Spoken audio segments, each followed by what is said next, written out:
Hello, everyone. Namaste, everyone. And again, thank you for coming onto my channel. I know I have not done a video in a long time, so it feels good to actually be back in this mindset. So, with me returning to my teachings and my lessons on YouTube, what we are going to cover today are some of the different breathing techniques actually that work very well with tantric and also just ordinary meditation. Okay? So that's what we're going to get into today. Now, the first thing that we're going to do is number one, we're actually going to start practicing our breathing. Developing a rhythmic breathing pattern is very important when you are trying to detox and realign your chakras, especially, going from day to day, doing stuff throughout the week. So what you guys are going to do is make sure you have a good place and space that is comfortable. Make sure your feet are face down on the ground. Don't have them up in the air doing anything wild. If you don't have a comfortable place that you can sit, you can also do this in your car, okay? So what you guys are going to do, you are going to inhale through your nose and you are going to exhale through your mouth, okay? And when you are inhaling through your nose, you are literally going to allow your chest cavity area to fill upward, okay?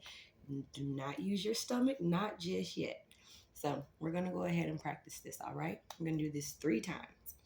Inhale through your nose all the way in. Hold it.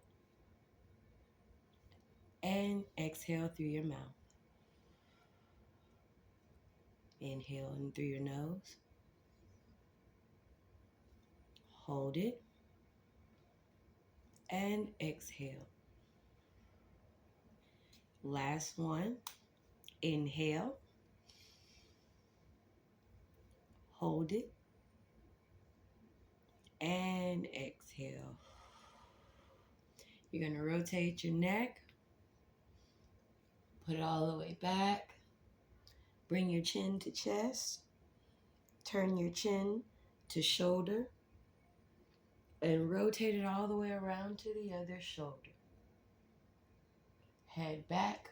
Roll all the way down, around, and bring back to the center. That is a very good breathing exercise if you need to calm yourself down, lower your blood pressure, anything of that nature. That always works. All right, you guys. So for this next breathing technique, we are actually going to start doing a little bit more of fire breathing. Now, when you are dealing with fire breathing, this of course relates to the lower 3 chakras of the body. If you know where your root chakra is, and you know where your sacral and solar plexus is, root, sacral, solar, then this fire breathing technique will definitely work for you, especially if you deal in a large amount of anxiety, instability, and digestion issues. This is a breathing meditation that we call fire breathing that is very beneficial. So what you're going to do again is you're going to find you a good calm place that is going to bring you peace so that you are able to focus. Now, the breathing patterns for this one is a little bit different. So what you are going to do is you are going to inhale through your nose, hold, inhale again, hold, and then you are going to do a massive inhale and you're going to hold it. And when you exhale, you are going to exhale through your mouth. Just remember, when you inhale through your nose, you're always exhaling through your mouth. So this is how this fire breathing technique will go. You will go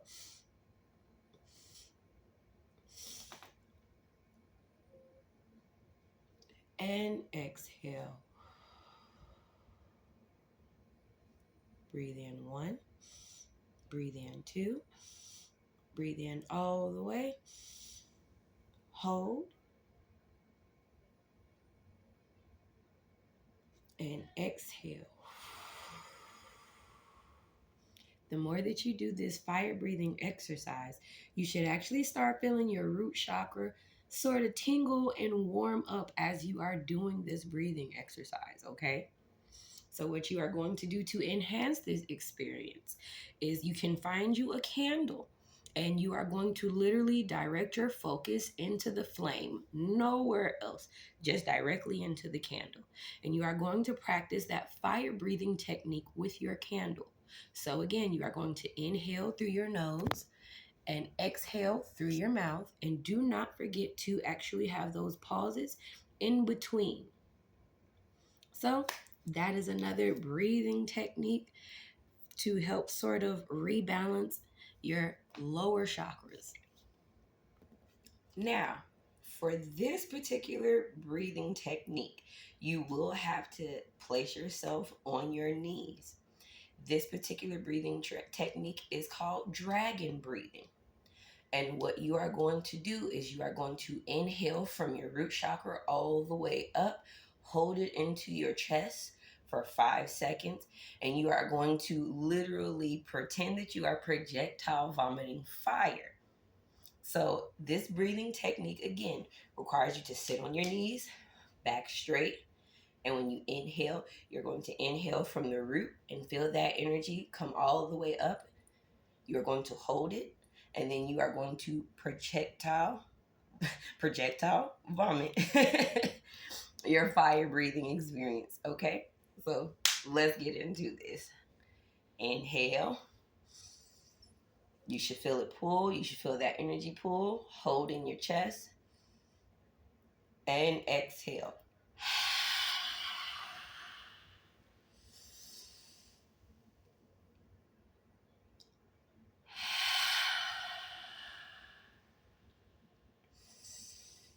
Inhale, hold, exhale. The more that you do this, you will begin to heat up. You will feel your palms become sweaty. That again is because you are activating the lower three chakras and trying to realign and balance those chakras out in a healthy way while releasing a lot of the negative energy that you've been harboring in those lower three chakras. So, when you combine your fire breathing meditation with your dragon meditation, it is very much a very deep, deep cleansing, and also helps very deeply with the tantric aspect of things as well. We'll get into that part next. So, how does fire breathing techniques and dragon techniques actually help you with your tantric part? So, of course, on your healing ritual, a lot of people are going to experience that withdrawal from sexual activity, or they are going to experience an increase in sexual activity. And a lot of the times, if you are on your spiritual journey, you may know something about sex magic or you may not. But semen retention and also the retention of holy waters or your yoni juice is very important when you are trying to manifest things long term. But on your spiritual journey, you tend to get distracted by all of the wants versus the needs. So, the reason that a lot of us tend to use fire breathing and dragon breathing to sort of realign and cleanse those chakras is because, as a very sexual being, or over sexual being, or even under sexual being, those energies still need to rotate in a healthy place and state of balance to make sure that you don't lose your shit. So, when it comes to having a very hypersexual activity of an appetite, using your dragon breathing meditation and also your fire breathing meditation helps reacclimate those lower three chakras and actually gives you a focal point to where you should actually channel that energy to. You have to remember what those lower three chakras represent, and especially the root chakra being stability. You want to remain stable in a lot of the situations and circumstances that you may or may not encounter mentally, physically, spiritually, and emotionally. So if you know that 9 times out of 10, you're in a meditative state or you do your exercise, but now you have this overcharge of sexual energy, that is still revolving around your root chakra. And that is usually when that dragon meditation, that fire meditation, and that root chakra meditation all comes into play. So as you are doing all of those different breathing techniques versus focusing on a person that may sexually arouse you, you may want to instead focus on a long-term goal. Focus on a short-term goal. Focus on something that you're trying to overcome. Focus it on an affirmation. Focus it on a dream or a job or a plan. So when you are going through these bouts of having that sexual urge or urgency about yourself and you go into your meditative state, that is where a lot of that energy and that sexual energy can actually be redirected from other people, and you wasting that energy with other people, and you can actually redirect that energy into something more positive that'll be beneficial for you short term and in the long run as well. But you know my motto, you guys. Not my stay, everybody, but no, I'm gonna stay over here. Holla.